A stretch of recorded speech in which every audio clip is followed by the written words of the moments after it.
Thought of the day. A positive mind finds opportunity in everything.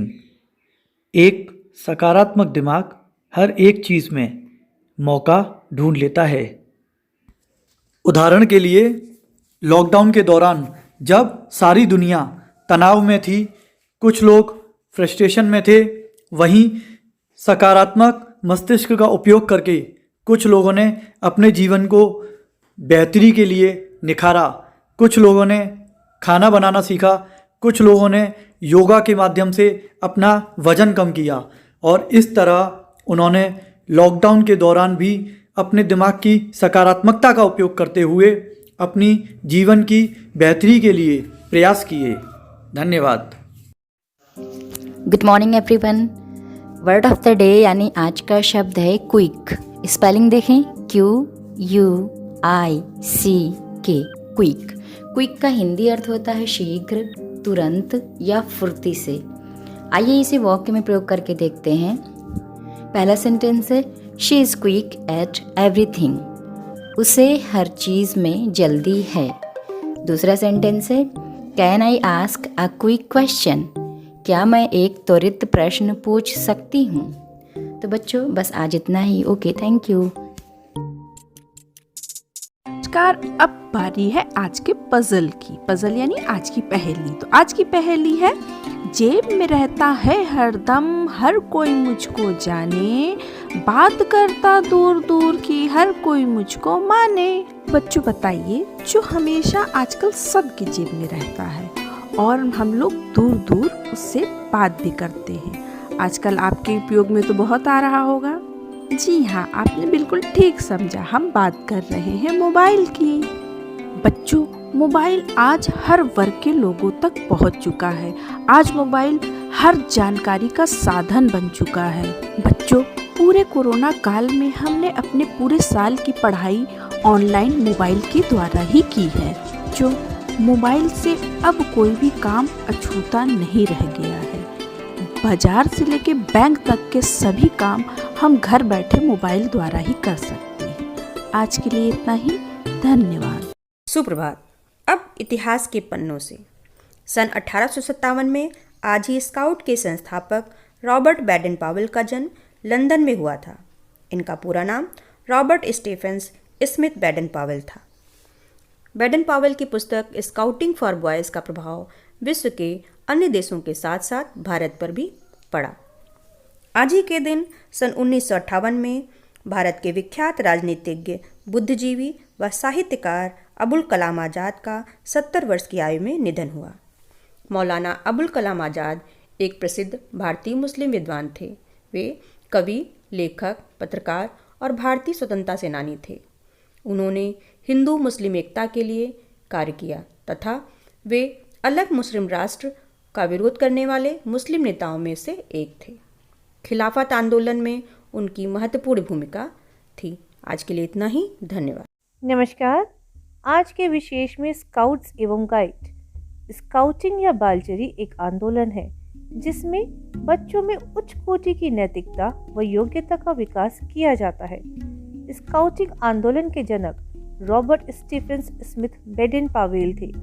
सन 1900 में दक्षिण Africa में bore युद्ध के समय छोटे छोटे बालकों की असीम शक्ति, अदम्य साहस, कर्तव्यपरायणता, कार्यनिष्ठा आदि गुणों से प्रभावित लॉर्ड पावेल को विश्वास हो गया कि बालक युद्ध एवं शांतिकाल दोनों में संसार को बहुत लाभ पहुंचा सकते हैं। बालकों में छिपी असीम शक्ति और उनके प्रति अपने विश्वास को रचनात्मक रूप देने के लिए पावेल ने सन 1907 में ब्राउनसी नामक टापू पर मात्र 20 बालकों के साथ अपना प्रथम शिविर लगाया। इसकी सफलता से प्रेरित होकर बैडन पावेल ने इस दिशा में और अधिक उत्साह से काम करना शुरू कर दिया। भारत में स्काउटिंग 1913 में एनी बेसेंट द्वारा प्रारंभ कराई गई थी। भारत स्काउट व गाइड एक संस्था है जो युवाओं के शारीरिक, मानसिक और आध्यात्मिक विकास का समर्थन करती है। आज के लिए बस इतना ही, फिर मिलेंगे। धन्यवाद। सुप्रभात। आज की हमारी प्रश्नोत्तरी देश और उनकी राजधानियों पर आधारित है। प्रश्न नंबर 1, कनाडा देश की राजधानी क्या है? ओटावा कनाडा देश की राजधानी है। यह कनाडा का 5वां बड़ा नगर है। प्रश्न नंबर 2, मैक्सिको देश की राजधानी क्या है? मैक्सिको सिटी मैक्सिको देश की राजधानी है। यह इस देश का सबसे बड़ा नगर है। प्रश्न नंबर 3, क्यूबा देश की राजधानी क्या है? हवाना क्यूबा देश की राजधानी है। यह क्यूबा का सबसे बड़ा शहर, प्रांत, प्रमुख बंदरगाह और प्रमुख वाणिज्यिक केंद्र है। प्रश्न नंबर 4, ग्रीनलैंड की राजधानी क्या है? नुक ग्रीनलैंड देश की राजधानी है। इस शहर की स्थापना सन 1728 में की गई थी। धन्यवाद।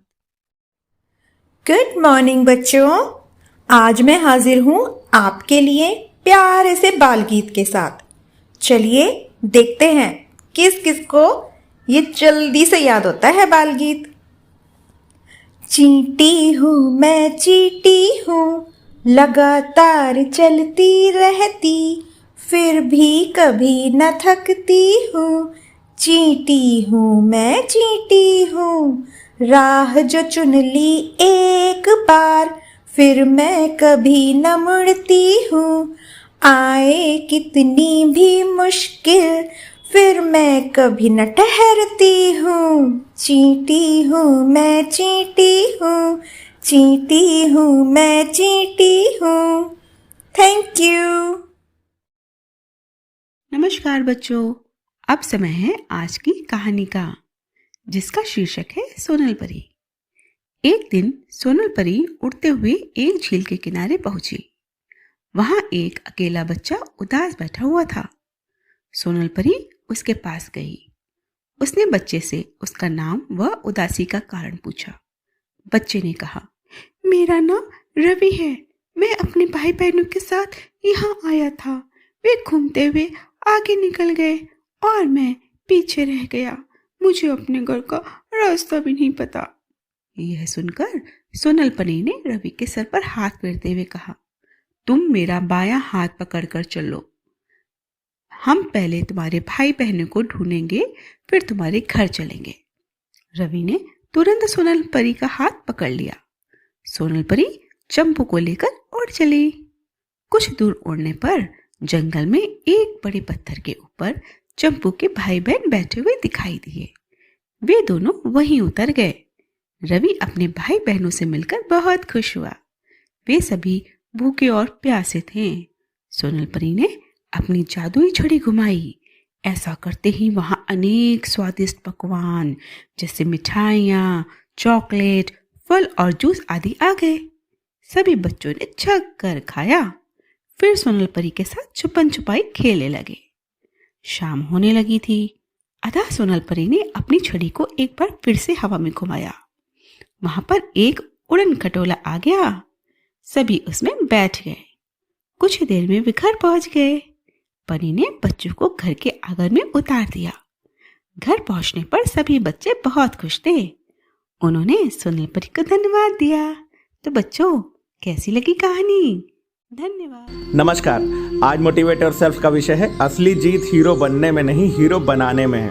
मेरी माता जी सत्संग में आती हैं। वहाँ हर वक्ता शाकाहारी बनने की बात करता है, जबकि सत्संग सुन रहे सभी श्रद्धालु शाकाहारी ही होते हैं। जब भी हम किसी पब्लिक मीटिंग में आते हैं तो वक्ता उन्हें ही सुनाते हैं जो मौके पर उपस्थित होते हैं। जो मौन है, जिनकी वजह से बुराई होती है, वो मौके से अनुपस्थित होते हैं। जो शिक्षक स्वयं स्वप्रेरित हैं, वो खुद भी बेहतर करते हैं और दूसरों को भी प्रेरित करते हैं। लेकिन असल में प्रेरित हो कौन रहे हैं? हम यहाँ पर एक दूसरे को प्रेरित करने का स्वांग तो कर रहे हैं, पर ये बातें उन तक नहीं पहुँच रही जिन्हें सचमुच प्रेरित होने की आवश्यकता है। वो आज भी निष्क्रिय हैं या चाहते हुए भी अपेक्षित परिणाम नहीं दे पा रहे हैं। यदि आप स्वप्रेरित हैं तो ये आपकी जिम्मेदारी है कि आप उन्हें भी प्रेरित करें जिन्हें प्रेरणा की आवश्यकता है।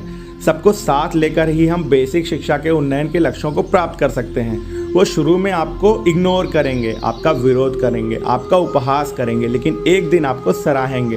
आप अपने जैसे 10 नए स्वप्रेरित शिक्षक तैयार करिए, उनकी टीम तैयार करिए, उन्हें अपने मिशन से जोड़िए। जो अच्छे हैं वो और भी अच्छे बने, और जहां सुधार की आवश्यकता है वह शिक्षकों के कार्यों को देखकर मोटिवेट हो।